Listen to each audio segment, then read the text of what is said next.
Welcome back to Holla Back. I'm your host, Tajari Green. We got Zach in the house, man. It's finna be a good one. We talking Pat Mahomes, Terrence Crawford, Shohei Ohtani, and will Jonathan Kuminga sign his deal? I don't know, but we about to find out. Come holler with your boy.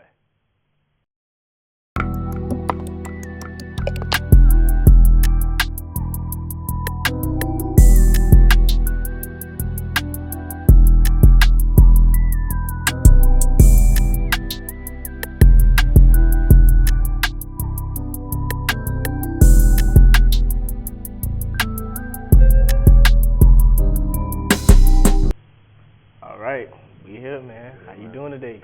Doing great, Tosh. How you doing? Great, brother. I'm great. I can't complain. So, before we get into everything that we discussed, we got a question of the day. Of course. So, the question of the day today is, who's the greatest athlete ever? Before you go though, we got some notable names out there. We got Serena Williams, Michael Jordan, Muhammad Ali, Tiger Woods. Just to name a few. But talk to me. Who do you think is the greatest? Right, we were just talking about before the camera, clicked on. It's just, we talking about greatest athletes, you really got to talk about, what are we talking about in that aspect? We talking about competitive nature. We talking about how many championships they won, their influence on the sport. We talking about some of the greats up there. They all pretty much have the same thing. Like Wayne Gretzky, greatest hockey player of all time. Serena Williams, she definitely might be top 3 athletes of all time just because of her impact and what she did for the sport. You know what I'm saying? All the Grand Slams, the Wimbledon she's won, that's crazy. Tiger, you put him up there with the Masters, winning, how many Masters did he win? 2, 3? I think he got a gold jacket, which is like 3 of them, which is crazy. That's a crazy accomplishment. Yeah. He's definitely the GOAT of his sport, but I don't know, man. I don't know. Tough question. It's a tough question. Yo, this is a super tough question. It's a tough question. I like to think when people say athlete, I like to think about yes, your accomplishments and what you did in your sport, but I also like to think about just your athletic ability. Right. So it's like if I put you just, in any sport or anything athletic that you have to use who will shine the most in. It's hard, man, because like you said, Serena Williams, man. She's up there. She's for sure up there. She's a freak of nature. LeBron for sure. James. For sure. Muhammad Ali. But, I don't have that answer, but I would say it kind of plays along with the question that we talked about not too long ago about the hardest sport. So it's like I also want to take that into account. So it's like, and we talked about this. So the last time we talked about this, we had to make some readjustments because boxing is probably the hardest sport. Yeah, after Saturday, for sure after Saturday, we forgot boxing, and we apologize to all the boxing fans out there, for sure. I don't know, man. I think we're going to have to leave that up to the people. Yeah, we got to leave that up to the people. Y'all comment down below who you guys think is the greatest athlete ever, because we don't got that. I don't know. Maybe we could talk about greatest athlete in each sport one day. For sure. You can break that down. We could do that next episode, sure. but we just gonna leave it at that, man. So let's move along, man, to the first topic of the day today. The Chiefs, man. The Chiefs are not doing so well. They started off the season so far 0-2, the first time since 2014. So my question to you, my brother, are the Chiefs in trouble? I don't think they're in trouble. I just think they're in a place right now. I think they have two very, very hard matchups. The first 2 weeks, who did they have? Week 1, if I'm not mistaken. Week 1, it was the Chargers, and week who are playing like one of the best teams of football right now. The Absolutely. Chargers are definitely playing like that, and they have a lot of physical aspects to back that up too. A lot of physical guys to back that up too. And they go to the Super Bowl, the defending Super Bowl champs. You go to the Eagles. I was just about to say the Eagles was next.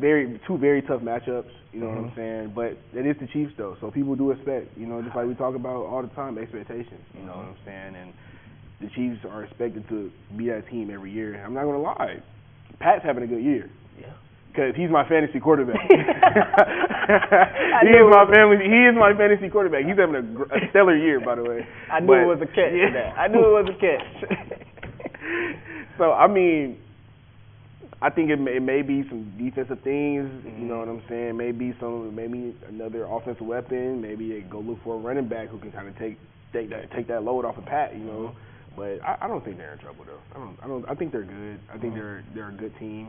I think if they were to be in trouble, this would be the year that we would be like, okay, this is you feel what I'm saying? You know, I think it comes to a point where people get tired of you winning so much. Oh, for sure. So it's like the moment that you down, it's overreaction. Oh my God, the Chiefs aren't that anymore. They're not this dynasty team. They're getting old, you know, and maybe that might be true. They might be getting a little old on that defense, you know, but I feel like they're just missing their essentially number one wide receiver in Rashee Rice. Yeah. So it's hard for Pat to get, you know, the yardage and everything. Kelsey getting older, you know, man. Yeah, Kelsey's getting older. But I mean, you bring in the fact that he, you know, they do still have Hollywood Brown. He's also on my fantasy team. He's putting up a lot of good times. They have Juju Smith-Schuster. You know, they have capable guys. Very capable guys. But it's still, you don't have that guy. You don't have your guy. Rashee Rice do a lot for Pat. Xavier Worthy as well. It's probably the number 2 receiver. I kind of think that we kind of give him too many excuses. Now that I'm kind of naming guys, I think we kind of give him too many excuses. Excuses though? Are they excuses or is it facts? Xavier's hurt. He's hurt? Yeah, he's hurt. I didn't know he was hurt. He's hurt. Never mind. So Xavier's hurt. Rashee Rice is suspended. So, I mean, I'm working with what I got right now. I mean, yes, I'm one of the greatest quarterbacks ever, but man, there's only so much you can do. There's only so much I can do. That's very true. And that, you know, maybe it is time to go start looking for some guys to add on defense and offense. For sure. You know, Tyreek Hill has been up in the air about he might come back. He's talking about coming back. If they trade for him, so you never know. I'm not the biggest fan of Tyreek right now. I loved him on the Chiefs. One of my favorite wide receivers. I think once he left to kind of go try and prove something, that's when I kind of had a problem with him. Like, you got a good thing going. Why was you in that? But just imagine if he stayed. They probably would have had another couple Super Bowls. I think that came down to money? Business, money talks. But when he left, he had a wonderful season. Like, it's just been this last season, last 2 seasons, in the beginning of this season. Yeah. You know, it's just been rough. But you know, that's everything cool. going on with him outside of football. I feel like if he doesn't move to Miami, he doesn't have those. Yeah, you know. I don't, you know, want to say that. If we just at this after dark. After dark, you know, I don't want to get to that man's personal business, but you know, he but like you said, I mean that plays a factor though. It plays a factor. And when you no state income tax also plays a factor. But when you are handling your business, we all know, we both played sports before, so, and you currently playing, we all know, when you're the star, you get away with a little bit more. You definitely get away with a little bit more. But when you're handling your business, on the field, on the court, wherever you at, you get away with that off the court, off the field antics that you got going on. So the fact that it's getting a little, you know, like, hey, you're not handling your business, now it's a little microscope on what you're doing off the field. So. Like, your personal business cannot override your money. You know what I'm saying? Absolutely. Yeah. But that's, like you said, we're not going to get into bro's personal business. That's just my certain opinion about the situation. But, there goes the proceed. I mean, it's like we said, I don't think, get back on the Chiefs, I don't think that they're in trouble. We just got to see once he gets his number 1 guy back. And, you know, get Xavier Worthy back as well, and just we'll see, man. I can't never count Pat Mahomes out. Oh, for sure. Never count Patty out, for sure. And that's one thing we've learned. We never count Patty out, man. Definitely. So we'll move along, man. Let's talk about a team that I feel has been dominating so far, man. And to a lot of people, seem like might be the best team in the NFL, man. The Packers dominated the Commanders the last game that they played, man. So I just got a plain and simple question. Are they the best team in the NFL so far? Hesitation. You know, Taj, I want to say yes. But I'm a big believer in, I'm not a big believer in early predictions. Like, I think by saying this, you're going to jinx a lot of things. You're going to, mess up a lot of, good momentum they got going. Just let them play. They're playing good football right now. Good all-around football, so why come in, y'all the best team in the league? Play 2 games. It's only been 2 games, but we in the world of overreacting. This is what we do. That is very true. What we do. But it's like, we played 2 games. It's only been 2 games. We played 2 games. It's only been 2 games. Let's give them their props. Great 2 games, but if we're getting ahead of ourselves already, they need to go in the locker room, kind of bring it back a little bit, you know, focus on, you know, this big stretch of season that's coming up, and, you know, just keeping everybody healthy, you know what I'm saying? Things can change like that, you know, you can lose one of your best guys, you know what I'm saying? Somebody can step up, somebody can step down, you never know, you know, but, like I said, 2 games, I like the way they're playing, just, you know, still some time, though. I think, you know, them getting Micah Parsons definitely helped. It absolutely helped. Definitely helped. But I think that's what has caused this. The Packers the best team. Yeah, it's the energy. It's the new energy. It's like, you know, you get your new girlfriend. You get this feeling. You want to show everybody. You know, you want to show everybody. So I mean, I don't know. I think that, you know, a lot of analysts say that the Packers already had a top 5 defense before they got Micah Parsons. So you get Micah Parsons, that defense is looking extraordinary. Yeah, for sure, stellar. Jordan Love he's balling. Yeah, he's balling. So, yeah. So I would say, what's his name? Josh Jacobs is also on my fantasy team. So shout out to the fantasy team. Shout out to my fantasy team. 2-0, baby. 2-0 going into week 3, baby. We got got a solid team, man. So do it. You saying don't jump to the conclusions too early? Right? No, I never jump to the conclusions. You gotta give it some time. Yeah, got definitely top team though so far. Just based off what we've seen, they're definitely top team. I think we're gonna see these next couple of weeks. You know, they're really gonna keep his energy. You know, keep the same little stigma they got going, keep the same hype they got going. But like you said, Micah Parsons being added to that defense definitely helps them.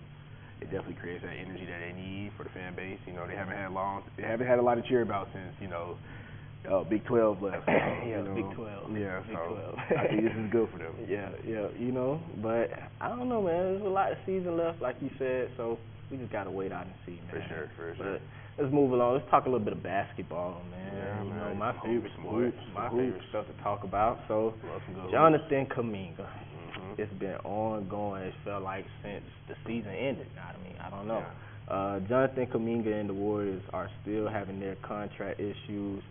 Recently, the Warriors offered him a 3-year, $75.2 million deal, but with a team option. So, of course, Kuminga rejected it because he wants a player option. In this negotiation, it was leaked that owner Joe Lacob asked Kuminga, do he want to be here? And Kuminga responded with, do you even want me here? So, should the Warriors give Kuminga what he wants, or is he doing too much? He's absolutely not doing. I don't think he's doing enough. I don't think y'all understand. This has been a constant issue with the Warriors, taking top talent and absolutely ruining them because their format of the Big 3 and their teams, their championship teams, have overridden every other good aspect. Like you know, coming down, they're in this weird phase. You know, that 2021 championship, right? It was super weird championship for them to win. Like that was kind of crazy. Like that run they had, like it's probably the best version of Curry that we've seen. Definitely. That puts Steph in a different conversation. 1,000% puts them in a different conversation. But we've always seen though Warriors get top talent. And they kind of just push them to the side. There's no real development process with these guys. If I'm not mistaken, Jonathan Kuminga, James Wiseman, Jordan Poole situation. Like, there's so many guys. Yeah, there's so many situations on that Warriors, in this Warriors, like, franchise that's taking them in. Why are we developing top talent? Because they live so long off the fact that we've had Klay Thompson, Draymond Green, and Steph Curry here to back us up, and we won 4 championships off of that. It's a good formula, but when does the future start playing into, when does that start coming into the play? Like, what are we going to do when Curry's out of there, Klay's gone, Draymond, he's on his way out of here, you know what I'm saying?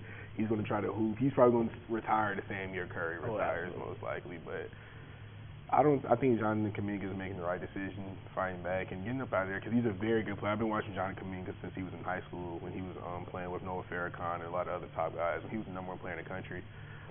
I think he's super, super good, and he's very, very talented. He reminds me kind of like Andrew Wiggins in that way. And I think that's what they were trying to kind of build off of. But it's hard to do that when you have Andrew Wiggins in your locker room also. Exactly. So, but I just think that he needs to, to do what's best, which is need to get out of that system and go find his own way, find his own team. Because I think he can easily be a top 3 guy on any team. I think in East or West, if I'm not mistaken. Maybe a couple. I'm not going to say every team. I'm not going to say every team. But he can definitely be a top 3 guy on a team that needs that next push over that hump, or just needs that extra score, the extra guy to open up that space. You know what I'm saying? But I think he's that guy. Zach, for sure. I'm gonna give it up to you. This is probably one of the best takes that you've had on this show so far, because you're really talking my language. Yeah, right? I appreciate it. I'm very passionate about the Warriors and their decision making with their young talent. So I have a lot to say. I didn't have the platform before, but I got the platform now. Which one is my camera? Somebody give me my camera, because I really have a lot to say right now. The Warriors and Steve Kerr, to be exact, are doing a terrible job with their young talent, like Zach said. First of all, you guys had Jordan Poole, right? You shipped him off because of the incident that happened with Draymond Green. First of all, whoever leaked the video of him getting punched in his face, they should be fired. They should never be able to come up. They probably did, and that messed everything up. Things like that happen in the locker room all the time. Am I not wrong with that? People fight all the time. You keep it in the locker room. So you had to end up letting go Jordan Poole. There goes a piece of your future. You didn't develop James Wiseman because you wanted him to be like Draymond Green. That's not his game. He is a 20-10 type of guy. He's a dominant big. You have no true big to protect the paint, a lob threat, nothing. You don't have that at all. Only thing you have is Post, Quentin Post. He's a good player. He can stretch the floor. I like him, but can he protect the paint? I don't know. So you don't have no future at all, and you took forever to let Moses Moody become who he was supposed to become. Absolutely. So think about this right quick. If they kept Jordan Poole, you have Jordan Poole. This is your future, right? And I think they get so lost in the fact that they have Steph. Stephen Curry is amazing, but he only has, 2-3 years at most, 4 Maybe I'll give him left. 4. I'll give Steph another 4 or 5 You years. know, so I'm sorry. I'm making decisions based off of my future. That's how you have to think. That's how you have to do this business, right? So you could have had Jordan Poole, Moses Moody, Jonathan Kuminga, Andrew Wiggins if you would have kept him. You shipped Andrew Wiggins off to get Jimmy Butler. I probably would have did the same thing. But, hey, whatever. But say Kevin Looney. And you would have had James Wiseman as your 5. James Wiseman. So your starting 5 would have been Jordan Poole at your 1. Moses Moody at your 2. Wiggins at the 3, and Kuminga at the 4. You can flip-flop them 2, and James Wiseman at the 5. You would have been. I don't see why they traded Clay. I don't see why they gave Clay away. You start, but I don't understand. I don't know what decision. Get me in office. Let me make the decisions, right? I mean, at this point, y'all don't know what y'all doing. You know what it is. It's money, but you're not thinking. Like, what are they doing? You're not thinking about your future at all, and it really pains me. And like you said, Jonathan Kuminga is not doing enough. Why would I want a $75.2 million deal with a team option? I want to be able to control my destiny. Give me a player option. Y'all know what I want, but y'all trying to play this game like y'all don't know what I want. Y'all been playing with me. Y'all played with my minutes, and they tried to. And Steph got hurt in that last playoff series versus Rockets, so they had to play him. Steve Kerr didn't have a choice, and that man went out there and he showed why he should be playing. Showed that, and it's ridiculous to me. I don't understand it. Oh, don't get me wrong. I'm not here to bash anybody at all, but Podziemski is playing more than Jonathan Kuminga. I'm here to bash. He shouldn't be out there, bro. He's sorry. I'm not gonna lie. I don't get why he's out there. That is unacceptable. Yeah, that's so crazy to me that he's out there. That's unacceptable. Like, he's a good player. He probably would kill me in 1v1 in real life. You know, he probably, Oh, he definitely would. Hey, gang, I don't get why he's starting over or having more minutes than Jonathan. But I mean, me and Taj are not here saying Jonathan Kuminga is the greatest player of all time. That's not what we're saying. We're just saying that precedes itself. You gotta give your young guys time to develop. And the Warriors have done a terrible job at that. But we'll move on, man. Hopefully they'll get it together. So we have the 4th topic, man. Let's talk about your sport really quick, man. Let's talk about some baseball, man. I've been waiting to incorporate some baseball from my guy right here. This is our baseball guy. Malachi's a football guy. He's not here today, but this is our baseball guy, man. So 50 home runs and 50 stolen bases for Shohei Ohtani. Yes. First of all, I got 2 questions for you, right? One, I need you to tell our audience how hard that is, right?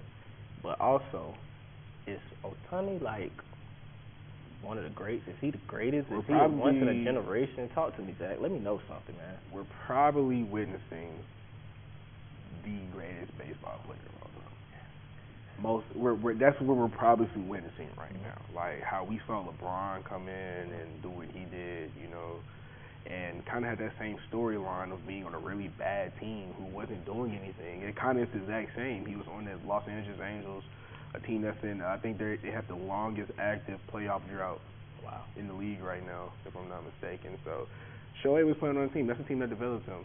And which is really weird because the Angels seem to have this weird thing, other than the Warriors, of developing really good talent, but not being able to get past that playoff hump and start winning. So pretty much we had a blockbuster deal. He was going to be a free agent. Pretty much every single team wanted Shohei, and everybody knew he was doing. He was going up there throwing 103, 102, nasty slider, nasty curve, every pitch in the arsenal. But it's the fact of that he can come in and give you 6 or 7 innings of no-hit baseball. Nobody's touching him. Go to the plate, go 4 for 4, hit 2 bombs. That's ridiculous. It made him laugh. That's ridiculous. that is ridiculous. I don't think people understand how hard that is to be effective two-way in baseball, especially at the highest level. We're talking about Major League Baseball. Exactly. We're talking about the best of the best. There's a reason why he gets paid $700 million. There's a reason he has the largest contract in sports history. That's the reason why, you know. So, but pretty much 50-50 means that he went up there and hit 50 home runs while also stealing 50 bags. Pretty much saying he got on base 50 times and he stole the base 50 times. Offensively wise, it is stellar because it puts your team in the best position to win. I mean, basically he scored roughly about 80 to 90 of those stolen bases. That's 90 runs. Like, that's ridiculous. That's not even counting. I'm not even counting a grand slam, a 2-run homer, 3-run homer. So he could roughly have scored 150 to 200 points this season just by himself, Taj. That's ridiculous. So my second question, like I said, I had 2 for you. How long do you think he can keep this up? How much longer do you think he's going to be in his prime? It's very hard to tell because he's older. I think Shohei, he's about mid-30s. Yeah, he's like 31, something like that. 32. Something like that. But baseball's one of them sports. If you take care of your body, your production level won't go. It won't just sudden have a drop. Like, in basketball, when you're moving, it's such a high speed and high explosive sport. So once you have that major injury or something like that, you kind of out of there. And Shohei, I think if I'm not mistaken, he's had Tommy John surgery. It's basically like tearing the ACL for baseball players. It's really it. But the funny thing about Tommy John, a lot of people don't know, Taj, is Tommy John it's a weird process. So basically, when you're throwing and the angle of your arm is cut, right, and so now your arm has a tear, and then it comes from not taking care, not stretching properly, things like that. But the funny thing about it, some people get Tommy John and actually come back better. See, and that's why I was just about to go. We got to wrap it up soon, but this is why I was just about to go and say, just like how you said with basketball, is it to where, like, take Kevin Durant for an example. Kevin Durant had a Achilles tear and came back better because most of Kevin Durant's game doesn't rely on his athleticism. Is that kind of the same when It's essentially the same thing. It's kind of like that. Most people, when they get Tommy John, they'll jump down 10 to 15 miles per hour. But there's also weird cases of guys getting Tommy John and also jumping up 10 to 15 miles per hour. So you could have a guy who's 93 to 94 pitching miles per hour, right? If he gets Tommy John, he come back, he's throwing like 100 and 101. That's unheard of. But Tommy John would do that. But this is very, very weird practice that's going on now that's probably going to get a lot of light. It's going to be shined on in a couple of years. There's teams, MLB teams professionally, going in and making players get Tommy John on purpose to see if they can tweak them, right, and do the right rehab process so they can come in faster, throwing faster, stronger, whatever. But that's such a dangerous. Yeah, that's dangerous. You're playing with science at that point. And that's the last thing I'm gonna say on this, and then we're gonna talk about Kyle Riley. But it's the medicines, and like you said, it's just a lot of different scientific things going on that's going to allow these guys to play longer. And you see it with Steph, LeBron, all these type of guys, right? So you never know how long Ohtani might end. Exactly. And you never know what these scientists cooking up. Exactly. Days, At the end of the day, is as the production of the athlete goes up, and as the athlete gets stronger, faster, mentally stronger, everything starts moving faster. Like, we're already seeing that, because the best athletes we're seeing now, like, we're seeing some of the best athletes we've ever seen in this time period, human time, in sports. So as that go on, we need to be able to catch up medically wise with this, because everything moves faster. That's more force on people's bodies. So how can we reduce that? Pretty much, how can an athlete? You know what I'm saying? That's pretty much the aspect of it. It's best baseball in every sport. You know, just how can we make everybody better because everybody's moving faster? So we'll stay with baseball, but I just want to move on to the next person making history in the sport. Kyle Riley, man. MVP, he's in MVP talks, if I'm not mistaken. He is 1,000% in MVP talks. Okay. Does he win it? I'm gonna ask you. We're gonna get there. So Kyle Riley hits 55 home runs, passing Mickey Mantle's switch hitting record. And it's also his 56th home run, passing Ken Griffey Jr.'s all-time Mariners single season record. So talk to me, man. Is Kyle Riley the favorite to win MVP? And if he's not, who is? Just like everybody say, home runs is what run baseball. That's how we make. That's the money. You know what I'm saying? You see a guy, you hear a guy hitting 50, 60, 70 bombs. You know, not 70. Yes, 70 is crazy. But you see a guy hitting 50 bombs. You're like, okay, this guy deserves to be MVP. He's the best here in the league. It's not how that works, people. Just because you hit 50 home runs does not mean you're the best player in the league. That does not mean you need to be MVP. I love Kyle Riley. I love what he's doing. Switch hitting thing is amazing. Yeah, actually, talk yeah, switch hitting is basically you're being able to switch your brain to each side of the plate, pretty much. You can go from being, I'm a right-handed batter, so I'll stand in the right-handed batter's box. Kyle Riley has the ability to stand in the left-handed batter's box, while also standing in the right-handed batter's box. And essentially, it kind of gives you a different look on every pitcher. They say it's harder for lefties to throw to righties, right? It's harder for righties to throw to lefties. So if you have the ability to change that difficulty, you essentially you make it harder for a pitcher, pretty much. You know what I'm saying? So him doing that is insane, and then him also breaking the single record for somebody who's arguably the greatest player, Ken Griffey, who people say is the greatest baseball player of all time. Insane feat. You know. Who do you think is the greatest player? Who's my GOAT? Yeah, who's your GOAT?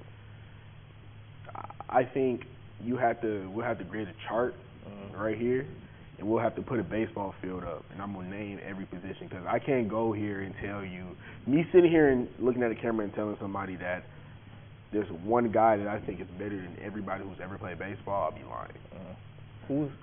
I'm trying to keep it here. You know, I don't want to, because I still want to hear your answer on who's the MVP. But I also just want to say something about Kyle Riley before I ask you this question too, because I can't think of his name.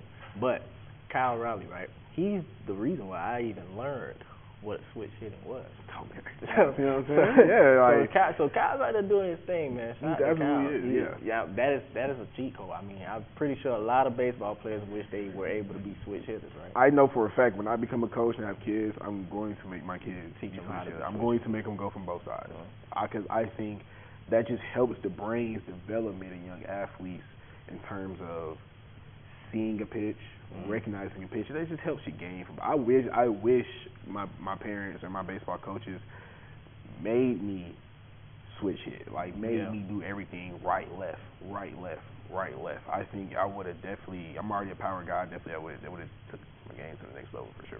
So who's the favorite? Who should win MVP? I think Aaron Judge got it, man. He already won one, right? He won one last year because he had like 57, 58, which is crazy still.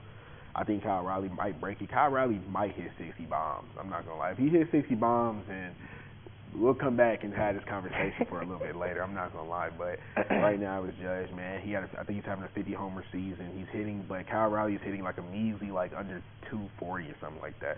Aaron Judge he has 50 bombs, Taj, hitting over 300.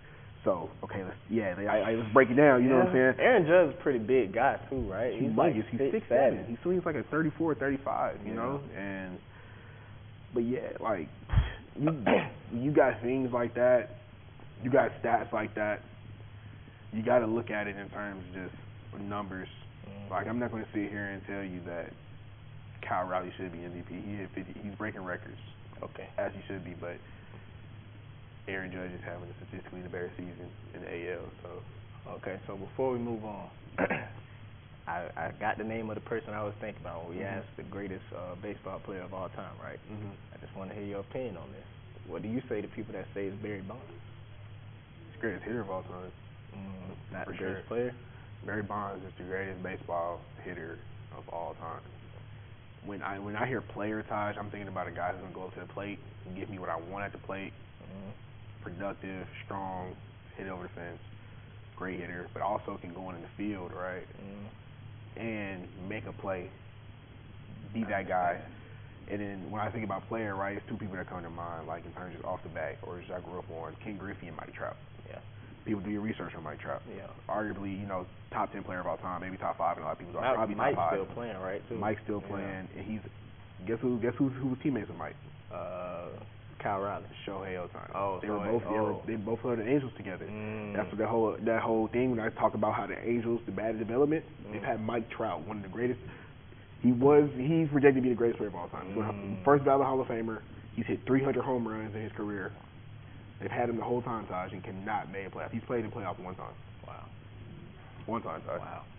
It's ridiculous. Yeah.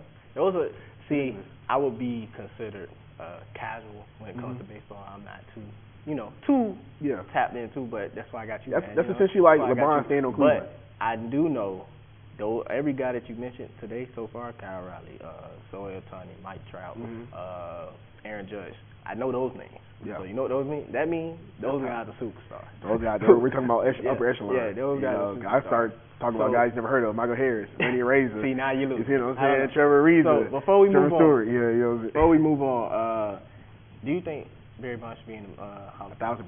1,000%. Steroids or not. He should be in there. Steroids or not, people. He is still. Isn't it allegations? It wasn't proved, right? Or it was proved? Oh, okay. Okay. Well, hey. Listen. It happens, right? Steroids or not. It happens. It's nothing that can mentally, physically train you to do what Barry did. Any bodybuilder that takes steroids, they can go up there and flex and do all of that. But to take steroids, still takes skill, though. Which everybody was doing. There's people in the Hall of Fame, by the way. Exactly. Who were juiced out of their mind. But you know that era. You know the real reason why Barry not in the Hall of Fame. Yeah. You know what I'm saying? Yeah. But there's nothing that can mentally, physically train you to go up there and hit 750 home runs. He literally, Taj, he walked, which pretty much, when the pitcher's scared to throw to you, pretty much, and he throws it all out of the zone when it's not a strike, he walked more times than he struck out. Wow. That's unheard of. Wow. They literally made a rule for him. Yeah. So they can stop intentionally pitching. We're just going to go sit him the first because we know he's going to hit a home run. That's insane. Come on. I played baseball. We're moving on to, but just wrap this up. I played baseball before. In 7th grade, 8th grade. You know how many times I hit the baseball? Once, and I bunted it back. So let's move on. Let's move on, folks. If you don't know how hard it is to hit a baseball, it's pretty hard. So let's move it on, man. Hey, we're going to move it on and keep it a buck. I just kept it a buck about my baseball career. I don't think I would have had a chance ever. So let's move on, man. Let's move on. So let's keep it a buck, man. Let's move on to people's favorite segment. My favorite segment, man. Let's keep it a buck. Zach, can you keep it a buck? I always keep it a buck. Oh, I know you. I'll keep it a buck with my brother here. You're good for it. So, Zach, we had the pleasure of watching, I feel, the greatest boxer of our generation. And yes, I'm probably being recency biased here, but I'm just going based on what I've seen with my own two eyes. After the last couple fights that I've seen, that was the best fight that I've seen, just from a skill standpoint, right? And just the hits that were landing, everything from both Crawford and Canelo. So for our segment today, keep it a buck. Can you keep it a buck with me, Zach, and let me know, is Terrence Crawford the GOAT of our generation, of this generation? Before I answer that question, I just want to give a very quick shout out to them boys, Martinez. Oh yeah, it was. And, they put on the my show. boy from Canada. They put on the Hey, show. them boys I like that was the freshman fight, but that should have been the JV. Hey, that should have been the JV. They won fight of the night. They got fight of the night. I think they got Wow. like a $50,000 like advance because they got fight of the night, bro. Because them boys went to war. Wow. Like that was about me. Yeah, we was. Taj heard me down there. Me and him were roommates. He heard me down there screaming. Yes, it was like, amazing. Great fight. It was a great fight. But let's talk about this Canelo and Crawford. But yeah, first of all, before you go, I just want to make it known, Crawford really like beat Canelo though, and a lot of people didn't think that was gonna happen. You know, Canelo was overly favored. You seen the music. It felt like the fits was in. Like Canelo was supposed to win. And people tried to talk about, oh, he's old. First of all, Crawford is older than him. So, I mean, it don't got nothing to do with Canelo's age. Crawford boxed him. And I told you, didn't I say, if he going to win, he got to box him. And boy, did he do that. Yeah, he beat his you-know-what. So, go ahead. Yeah, you pretty much. Yeah. What else did I say about that? Like, it was mixed. I had Canelo. Not gonna lie. I did too. I wanted to go against Bud. My heart was with Bud, though. My heart was with Bud. For sure. But at the end of the day, it was like a pure beating, man. Like it was just pure. Yeah. You can tell Bud was in the lab. He watched his film. But Definitely really, I heard somebody say film. it was more like, to be honest, it was score 115 and 113, Yeah, it was 160, way 113. closer than what it was supposed to be. No. Twin, Canelo had that fight 11-1. I mean, Crawford had that fight. My bad. 11-1. Easy. Like he had complete control over the whole ring, the whole fight. Yeah. There was nothing that Canelo was doing that could even touch Bud at that time. And then Bud he looked just so in control and patient. Yeah. Come to find out about the mariachi band, he wanted that. That was him. Oh, Bud. Bud wanted the mariachi band. Wow. Canelo didn't look like he was expecting it or was prepared for Bud to Absolutely be. Like not. he looked like he didn't kind of belong. And I heard actually that Bud it normally is that weight. He just drops down to fight where he normally fights. But he's normally that weight, so it was a normal fight for him. And they're kind of like, I even heard him say, they're kind of like the same in size. So I don't really get why people was, saying what they were saying about just the whole, it's a different thing that Bud's going to expect. But I think it was more so him jumping in 2 weight classes. But definitely I feel like that was a master class by Bud. I heard I'm surprised that he didn't receive a bigger payday. Like he should have got one of them Floyd Mayweather paydays. How much man, did he $100 million. Canelo made 150. So that's essential. I seen that he only made like 15 or something like that. Nah, I think he made 150. 150 million? Something like that. 150 million. Oh, okay. Maybe I saw the wrong thing. Yeah, somebody had said like Canelo gonna have to like probably it was his feet though. Somebody said he gonna get a black trainer. No, for sure. Just realness, like yeah, no, I did. Yeah, that's what most dudes do though. That's what most Hispanic dudes do. Once they lose to a black dude, just all three of Canelo's fights that he's lost has been to two black people, two black dudes. So yeah, he's gonna have to like do something because his feet just too slow. So he gotta, last thing, keep it a buck. So Terrence Crawford, go to the air, 1,000%. There's nobody better than him right now. Definitely. Hey. Enough said, man. I mean, I don't know what else to say. I would love for him and Tank Davis to give it a shot. I don't know if that'll ever happen. He's gonna beat Tank. He would definitely beat Tank.